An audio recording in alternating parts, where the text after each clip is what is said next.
Monique, spectatrice de la chaîne, m'a demandé s'il était possible de faire un tirage de cartes sur cette dame.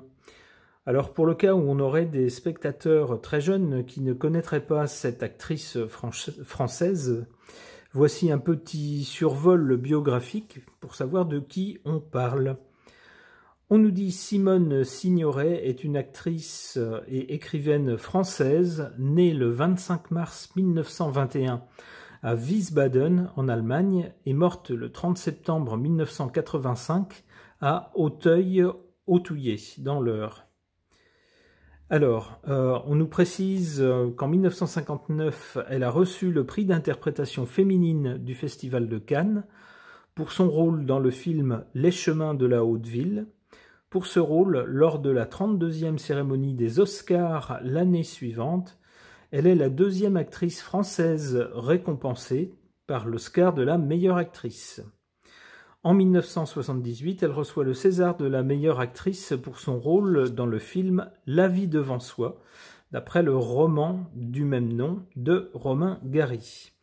Alors, concernant ses origines, donc cette dame est née le 25 mars 1921 à Wiesbaden en Allemagne, sous le nom d'état civil de Henriette Charlotte Simone Kaminker.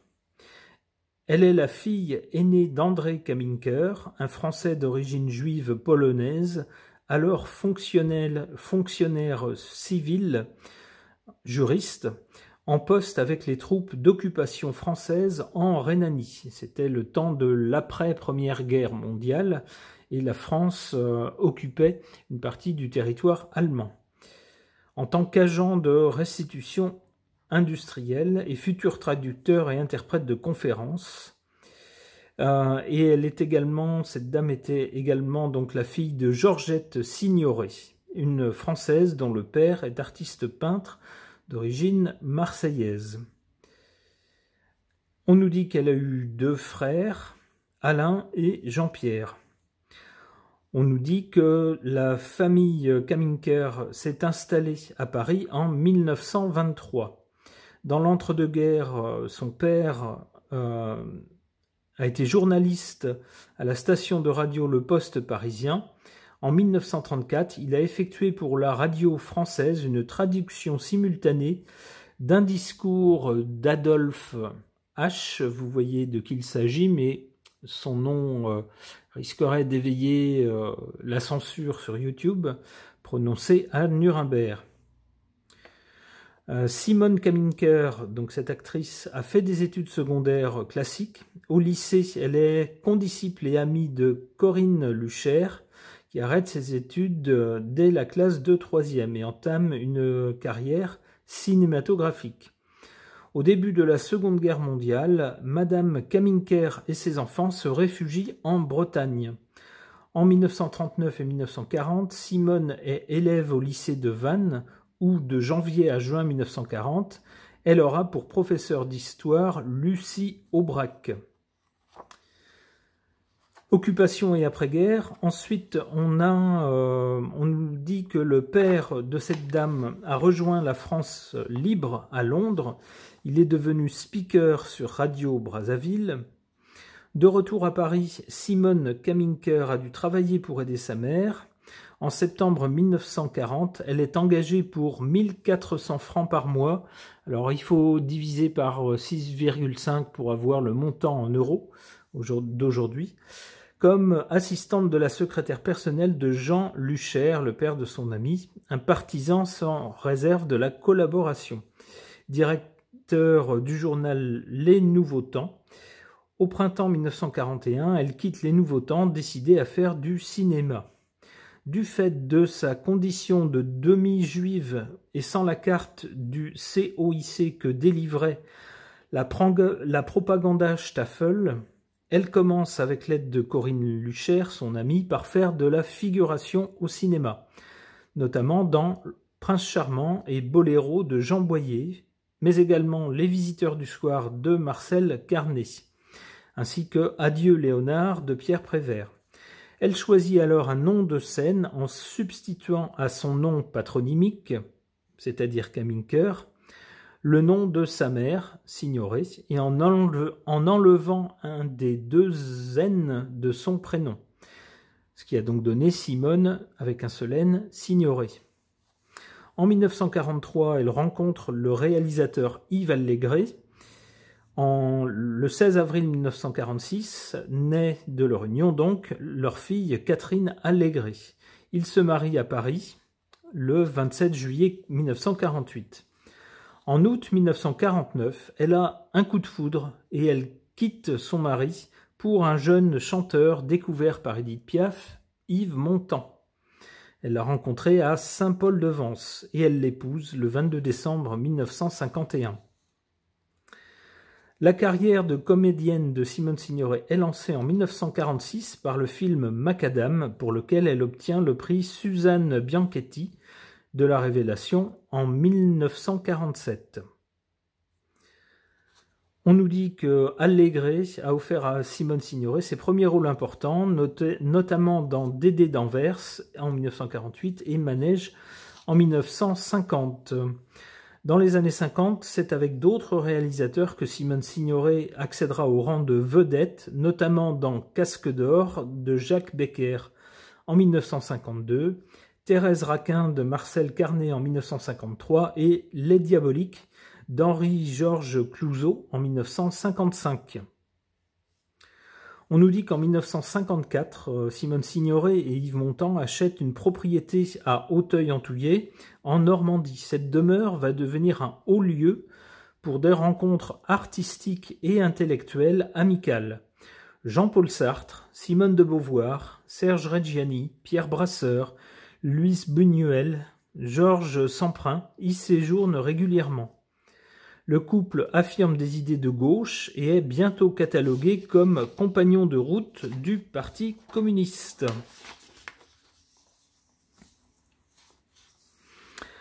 Alors ensuite, on nous parle de l'évolution de la carrière de Simone Signoret. On nous dit qu'elle a accompagné Yves Montand dans une tournée triomphale qu'il a effectuée dans les pays du bloc de l'Est, les pays communistes, mais ils sont revenus déçus de cette tournée, ils ont été déçus par la réalité des pays du socialisme réel. Et à partir de ce moment-là, ayant vu comment ça se passait sur place, on nous dit qu'ils prennent des distances avec le parti, sans renier leurs convictions politiques. On nous dit qu'un peu plus tard, Simone Signoret est partie aux États-Unis avec Yves Montand en 1959 pour les besoins du cinéma. Le couple fréquente alors Arthur Miller qui vient d'épouser Marilyn Monroe. Cette dernière impose Yves Montand à ses côtés dans le film Le Milliardaire en 1960 qu'elle s'apprête à tourner avec Georges Cukor. Le 4 avril 1960, Simone Signoret reçoit l'Oscar de la meilleure actrice pour sa prestation dans Les Chemins de la Haute Ville, devenant la première actrice française à recevoir ce prix. Puis elle rentre en France, tandis qu'une idylle naît entre Yves Montand et Marilyn Monroe. Cette relation prend fin lorsqu'elle est dévoilée par la presse américaine. Yves Montand rejoint cependant son épouse après la promotion du film. Lorsque, des années plus tard, un journaliste évoquera avec Simone Signoret la liaison entre son mari et l'actrice américaine, elle répondra qu'elle regrettait simplement que Marilyn Monroe n'ait jamais su que elle, Simone Signoret, ne lui en avait pas voulu. Elle ne lui en avait jamais voulu. On nous dit qu'en septembre 1960, elle a signé la déclaration sur le droit à l'insoumission dans la guerre d'Algérie, dite Manifeste des 121. Alors on nous parle ensuite de l'évolution de sa carrière, en particulier dans les années 1960 et 1970. Puis on nous parle des dernières années de sa vie. On nous dit qu'à partir de 1981, la santé de Simone Signoret, qui a coutume de fumer et de boire de l'alcool, se détériore sérieusement. Elle subit une première opération de la vésicule biliaire, puis devient progressivement aveugle, atteinte de cataracte et ne distinguant bientôt plus que la silhouette des objets. Ses apparitions à l'écran deviennent plus rares. Elle tourne entre autres L'Étoile du Nord en 1982, ainsi que 2 téléfilms, Thérèse Imbert en 83 et Music Hall en 85. Une de ses dernières apparitions marquantes a lieu quelques mois avant sa mort dans l'émission 7 sur 7, où elle demande à la journaliste Anne Sinclair de présenter le logo de l'association SOS Racisme qui comportait le slogan « Touche pas à mon pote ». Atteinte d'un cancer du pancréas, elle subit une dernière intervention chirurgicale en août 1985, puis meurt dans sa propriété d'Auteuil le 30 septembre suivant, âgée de 64 ans. Elle est inhumée au cimetière du Père-Lachaise. Yves Montand la rejoindra 6 ans plus tard, en novembre 1991. Voilà pour un bref survol de la vie de cette star, cette actrice, cette grande actrice française. Jetons un coup d'œil à son ciel de naissance. Qu'est-ce qu'on peut y voir? Qu'est-ce qu'il nous dit à son sujet? On voit que le soleil était en bélier, dans le signe du bélier. On a donc fort logiquement quelqu'un de très énergique, quelqu'un d'actif, quelqu'un d'assez direct, quelqu'un également d'assez combatif pour ce en quoi il croit. Ce pas des gens qui se contentent de paroles, c'est des gens qui veulent des actes. Et au bélier, la valeur des actes se mesure au courage, si vous voulez, au courage qu'on met à les défendre, à transformer les choses en pratique. Alors, ce soleil en bélier fait penser évidemment au grand amour de sa vie, Yves Montand, qui lui était du signe opposé, et donc complémentaire de la balance. Autant le bélier est franc comme l'or, ce qui lui vaut parfois des déboires, parce que c'est quelqu'un qui dit les choses brutes de décoffrage, telles qu'il les pense, et souvent il se heurte aux autres de cette façon. Même chose, c'est quelqu'un qui va se battre pour imposer son point de vue, quitte à se faire des ennemis. C'est pas grave, il s'en fiche. La balance, à l'inverse, joue tout dans l'art de la négociation, dans l'art du compromis. C'est plutôt quelqu'un qui va séduire plutôt qu'obliger. Quelqu'un qui va faire se poser des questions aux gens qui l'entourent plutôt que de leur donner une réponse toute faite. Les deux sont très complémentaires. La balance admire la capacité qu'a le bélier de se confronter au réel avec courage, de se battre éventuellement face à des ennemis. Le bélier est sidéré par la façon qu'a la balance de ne jamais se fâcher avec personne et d'amener tout doucement les gens à faire des choses qui vont dans son sens, sans s'en faire des ennemis. Les deux sont très complémentaires. Soleil en bélier, donc, qu'est-ce qu'on peut dire de ce soleil en bélier? Malheureusement, on voit tout de suite ici un carré entre le soleil et Pluton. Pluton, c'est une planète de destruction, une planète qui fait son travail de sape un peu de façon invisible, de façon souterraine, et lorsqu'on voit le résultat de son travail, il est trop tard. On peut y voir peut-être les abus au niveau santé de Madame Signoret qui ont fini par l'user malheureusement prématurément, et c'est ce qui a conduit à son décès. C'est comme ça que j'interpréterai ce carré ici. En revanche, on voit que ce soleil en bélier est bien relié par, ici on a un beau trigone avec Neptune dans le signe du lion. Alors, un trigone Soleil-Neptune peut nous dire que sa personnalité, le Soleil donc, était bien relié, était bien branché avec Neptune sur l'air du temps et sur l'imaginaire collectif, sur l'inconscient collectif, sur ce qui fait rêver toute une génération.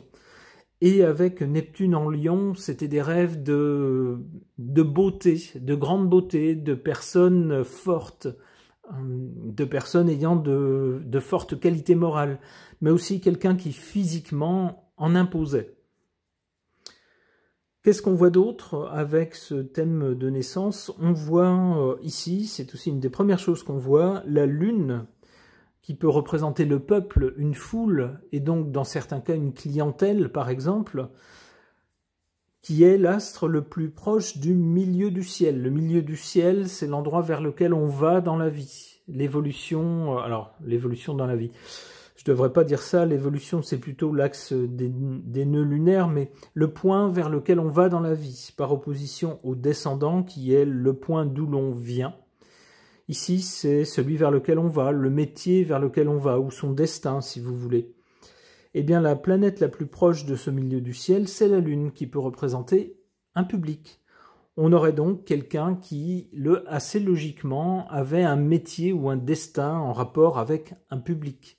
C'est le cas puisque ça a été une actrice qui a été aimée et appréciée des Français. Puisqu'on parle de la Lune nous montre aussi comment se sent une personne à l'intérieur d'elle-même, ses états d'âme, sa façon de ressentir les choses. Chez cette dame, la Lune se trouvait dans le signe de la Balance. C'est quelqu'un qui essayait sans doute de trouver un équilibre intérieur, de trouver un équilibre, le point dans lequel, le point de vie où elle n'en faisait ni trop peu, ni pas assez engagée, ni trop engagée. Vous voyez ce genre de choses, on essaye de trouver son équilibre avec cette Lune en Balance, et celui qui, semble-t-il, a contribué à lui apporter était probablement Monsieur Montand, natif de ce signe-là, la Balance, donc avec le Soleil en Balance. Cette Lune en Balance, cela dit, est mal reliée, il y a une opposition ici, à Mars, Mars qui se trouve dans les derniers degrés du Bélier. Alors Mars en Bélier, c'est la planète qui est dans le signe qui lui est associé.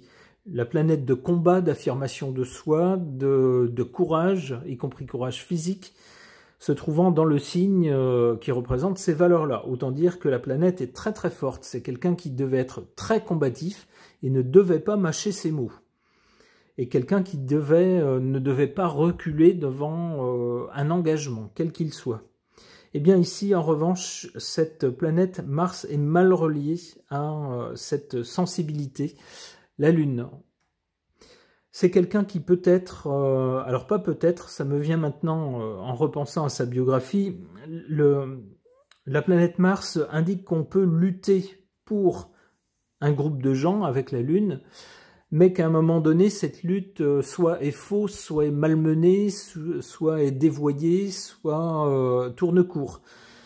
C'est bien un peu ce qui s'est passé, nous dit sa biographie, lorsque, après avoir été très enthousiaste pour tout ce qui était communiste, les pays de l'Est, et puis l'Union soviétique de l'époque, en allant faire une tournée dans les pays de l'Est, donc sous le joug communiste, ayant des régimes communistes, ils se sont rendus compte que c'était pas du tout ce qu'ils avaient pensé. La réalité, en fait, ne correspondait pas du tout à l'idéal qu'ils s'en étaient fait. Et donc, il y avait eu, en quelque sorte, une erreur, un combat mené un peu par erreur, un combat un peu aveugle dans ce cas-là. Alors, heureusement, ils ont pu reconnaître les choses, ils ont pu rectifier le tir ensuite. Sur le plan plus intime, cette planète peut nous parler d'un rapport au sein du couple assez tumultueux, avec Mars qui est en opposition à la Lune. On peut avoir une intimité qui n'est pas de tout repos. Alors, on voit que c'est quelqu'un qui a été, non seulement a connu 2 époux, mais a été en quelque sorte, comment dire ça poliment, disons que son mari n'a pas toujours respecté les engagements qu'on s'engage à tenir lorsqu'on se marie avec quelqu'un. Voilà, on va le dire comme ça. Alors, puisqu'on est dans le domaine un peu affectif, mais également artistique, autant regarder Vénus, qui se trouve pas très loin ici. La planète Vénus représente l'art, entre autres, c'est-à-dire la sensibilité aux formes, au toucher, au goût, au son, à tout ce qui peut être beau, esthétique. Alors ici, cette planète, qui est aussi la planète des attractions, des répulsions, la planète des sentiments, mais aussi la planète de l'argent, se trouve Également, alors on avait Mars qui était dans son signe, le Bélier. Ici, on a Vénus qui est dans son signe, le Taureau. Cette dame devait être très sensuelle. On peut l'imaginer avec cette position planétaire. Qu'est-ce qu'on voit par rapport à cette planète Vénus en Taureau? On voit que cette planète est bien reliée ici à Mercure et Uranus surtout. Alors, Uranus en aspect avec Vénus, ça peut nous donner une forme d'amour pas banale, en tout cas pas traditionnelle, pas conventionnelle. Uranus étant la planète de l'originalité, de ce qui sort des sentiers battus et de l'individualisme, c'est-à-dire on fait les choses à sa façon, mais pas de la façon conforme aux traditions. Effectivement, quand on lit la biographie, on s'aperçoit que ce couple n'a pas, semble-t-il, vécu comme un couple traditionnel. Il y a eu, c'est ce qu'on peut dire, certaines péripéties dans ce couple. Et par rapport aux aventures de son époux, eh bien, c'est assez surprenant, mais c'est peut-être lié à cette position d'Uranus par rapport à Vénus. De façon assez surprenante, on a lu dans sa biographie que Simone Signoret, ma foi, n'en voulait pas trop à son époux d'avoir eu une aventure avec la célèbre Marilyn Monroe. Cette planète Vénus, ici, est bien reliée, ici par un sextile, à Pluton. Pluton, la planète des choses cachées, mais aussi du rayonnement, de l'intensité, de la puissance. Cette planète donc est bien reliée à Vénus. On peut penser que, alors peut-être moins sur la fin de sa vie, c'est vrai que cette dame, à la fin de sa vie, avait une apparence physique qui avait bien changé, sans doute un peu abîmée par ses excès. Mais en début de vie, dans ses jeunes années, on pouvait penser que c'était quelqu'un au charme irrésistible. Qu'est-ce qu'on voit d'autre? On voit Vénus mal relié par un carré ici à Neptune. Alors Vénus, Neptune, quand c'est bien relié, on a vraiment quelque chose de romantique. On a le sens de l'art, de la beauté, de la sensualité qui est bien relié au rêve, à tout ce qu'on peut, tout ce qu'on peut idéaliser. Mais ici, il y a un carré. Alors, soit les rêves d'amour que cette dame a eus ont été cassés à un moment donné. C'est plutôt comme ça que je l'interpréterais, puisque Neptune, c'est aussi un brouillard. Ça peut être souvent une fraude. C'est des choses qui apparaissent, mais qui disparaissent aussi. Des choses parfois qu'on croit ressentir, mais qui ne sont pas la réalité, pas toujours. Avec un carré, on peut penser que voilà, elle s'était fait peut-être un idéal de l'amour et qui à un moment donné s'est brisé. En revanche, Vénus est bien reliée par un trigone ici à Jupiter. Jupiter, ce sont les choses qui s'enrichissent, ce sont les choses qui s'étendent, qui grossissent, qui prennent de l'ampleur, qui prennent de l'importance. Si on prend Vénus sous le sens du significateur de l'argent, eh bien, le fait qu'il soit bien relié à Jupiter a pu protéger cette dame par de la chance, puisqu'on dit que Vénus est le petit bénéfique, Jupiter le grand bénéfique. Et puis, avec Jupiter bien relié, sans doute, ma foi, pas de soucis matériels pour cette dame. Alors en revanche, puisqu'on est sur Jupiter ici, Jupiter est bien relié à Pluton, hein, ça va dans le sens de l'argent, hein. L'expansion nourrie par l'invisible et peut-être par certains cercles qu'on ne connaît pas, des gens cachés, c'est possible. On voit en revanche donc Jupiter qui est opposé ici, il y a une opposition à Uranus et à Mercure. Alors, Mercure, ici, se trouve en maison 2, la maison des dons, mais aussi de l'argent. Ça peut être l'argent dont on a... C'est l'argent qu'on gagne, mais c'est aussi la façon de le gérer. Alors, Mercure, qui est une planète mentale, la planète des facultés mentales, de la raison, du raisonnement, se trouve très très mal placé ici dans le signe du Poisson, qui est un signe plutôt irrationnel, qui est plutôt dans le ressenti, mais pas du tout dans les choses concrètes, pas du tout dans les choses réalistes. Donc déjà la planète est mal placée dans ce signe-là et elle est en opposition ici à Jupiter. Alors on peut penser qu'il y a eu quelque chose d'assez irrationnel dans la façon qu'elle a eu de gérer soit son argent, soit les biens dont elle disposait. Et peut-être qu'avec Jupiter en face, peut-être qu'elle a eu des problèmes avec la loi, c'est possible.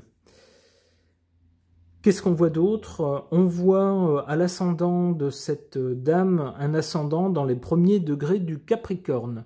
Alors avec le soleil en bélier plus un ascendant en Capricorne, on peut penser que cette dame devait être très franche, le bélier étant très direct, ça ne gêne pas le bélier de heurter quelqu'un, il préfère dire les choses telles quelles. Et le Capricorne, ici où se trouve l'ascendant c'est la façon dont on se présente face aux autres, l'attitude spontanée. Le Capricorne aime tout ce qui est authentique. Donc on imagine que l'alliance des deux devait faire quelqu'un d'assez entier, et quelqu'un sans doute qui n'était pas facile à embobiner. Ça ne devait pas être le genre. Eh bien, qu'est-ce qu'on voit d'autre? Ma foi, il y aurait peut-être autre chose à dire. On voit ici, alors est-ce que c'est... Ah oui, c'est la conjonction... pas vraiment. Je partais sur Vénus et j'allais dire que Vénus était bien reliée à Saturne, pas tout à fait. Vénus est surtout bien reliée ici à Jupiter. Saturne est conjoint à Jupiter, mais peut-être un peu loin, 20 degrés ici pour Saturne, 9 degrés seulement pour Vénus. On est à plus de 10 degrés d'écart, donc on ne va pas considérer cet aspect-là. Eh bien, ma foi, je pense qu'on a fait le tour du ciel de naissance de cette dame, de cette célébrité du cinéma français, dont, ma foi, la mémoire reste également à travers sa descendance. Tout le monde connaît Benjamin Castaldi, ainsi que son fils. Eh bien, voilà. Cette dame était la mamie de Benjamin Castaldi. Alors maintenant, qu'est-ce que les cartes peuvent nous dire au sujet de cette grande dame du cinéma français? J'interroge le tarot de Marseille.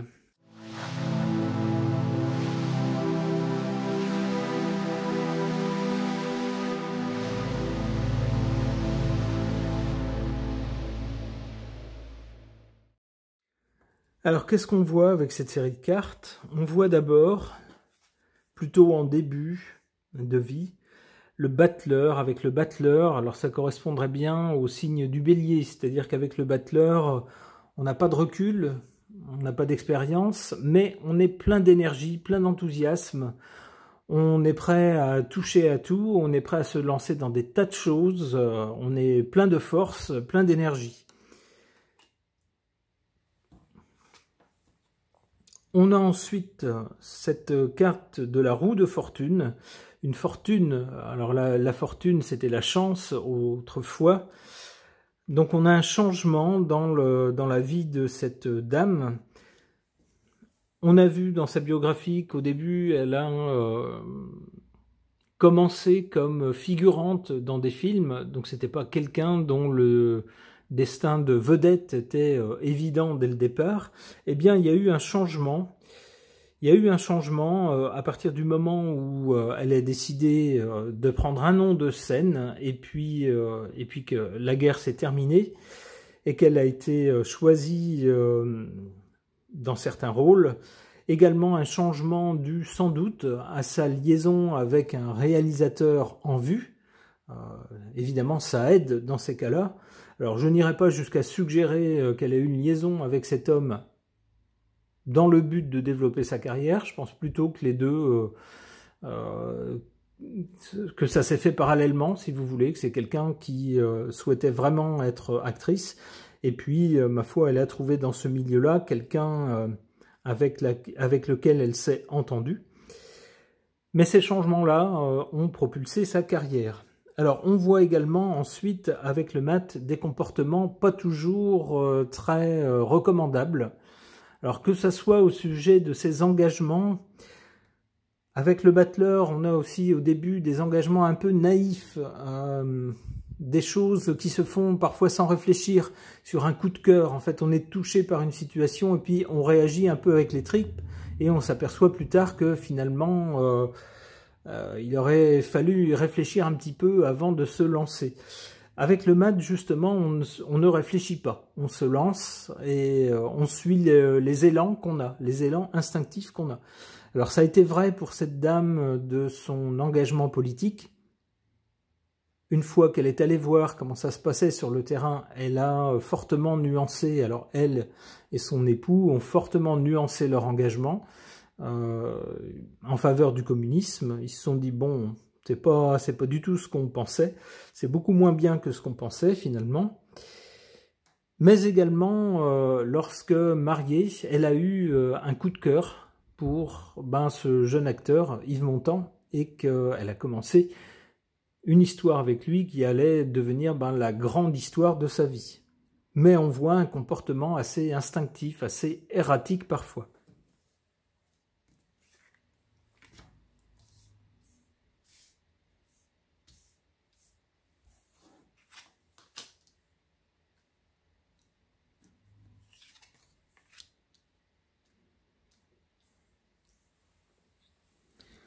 En défaveur de cette dame, qu'est-ce qui lui a joué des tours dans sa vie? Avec la Maison Dieu, des coups de théâtre soudains, on peut penser, par exemple, lorsque la guerre s'est déclenchée et que sa famille a dû s'enfuir vers la Bretagne, que son père a dû fuir vers Londres. Ce sont des coups durs dans la vie, des choses qu'on ne peut pas prévoir, qui arrivent et qui forcent à faire des choix, qui changent le destin. Et plus tard dans sa vie personnelle, le fait, par exemple, qu'elle ait appris la liaison de son mari, quelle mauvaise idée ça aurait été d'aller aux États-Unis, puisque son mari y a trouvé une jolie dame très en vue, avec laquelle il aura eu cette aventure qui aura fait parler longtemps après.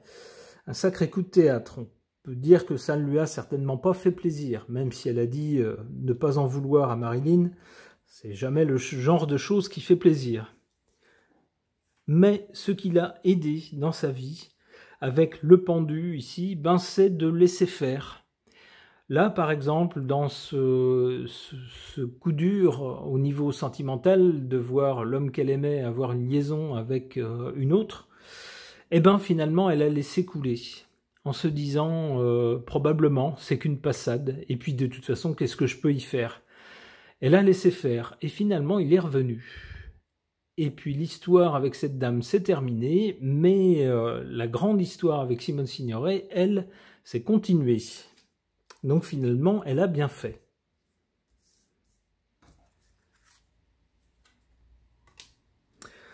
Bon, on n'ira pas plus loin. On voit ce que cette carte signifie. C'est la fin pour cette dame. Ces comportements erratiques, ça aurait été sans doute des comportements pas très raisonnables avec plusieurs substances qui l'ont mené malheureusement à cette fin. Prématuré sans doute à son âge. Normalement, à cet âge-là, on a encore de belles années devant soi. Mais cette dame était probablement usée par la vie et sans doute aussi certainement par ses excès. C'est la fin de ce tirage de cartes. J'espère que ça vous aura plu. Merci d'avoir suivi cette présentation de son thème de naissance et ce tirage.